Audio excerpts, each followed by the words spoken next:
اس video میں ہم اس مقدس غار کا تذکرہ کریں گے جس کا ذکر غار کاف کے نام سے قرآن مجید میں آیا ہے، جس غار میں اللہ کے برگزیدہ بندے اپنی نیند سوتے رہے، جنہیں اصحاب کاف کے نام سے جانا جاتا ہے۔ انسان اپنے ابتدائی دور سے غاروں کے اندر زندگی بسر کرتا رہا ہے۔ غار انسانوں کا مسکن تھا، جہاں وہ لکڑیاں جلایا کرتے تھے، جانوروں کا شکار کر کے لاتے اور یہاں ذخیرہ کر کے رکھتے۔ دشمنوں کے حملوں سے بچنے کے لیے بھی یہیں اپنی غاروں میں چھپا کرتے تھے۔ بہت سے توہم پرست لوگوں کا یہ عقیدہ تھا کہ غاروں کے اندر ان کے مرنے والوں کی روحیں رہتی ہیں۔ ان غاروں سے دوسری دنیا کے راستے جاتے ہیں جہاں وہ روحیں سفر کرتی ہیں۔ آج سے ہزاروں سال قبل روم کے شہر ایسوسس میں ایک ظالم اور مشرک بادشاہ کی حکومت تھی جس کا نام دقیانوس تھا۔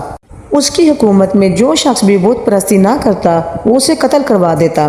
اس شہر میں کچھ نوجوان رہا کرتے تھے جو توحید پرست تھے اور جنہوں نے بت پرستی سے انکار کر دیا تھا۔ جب بادشاہ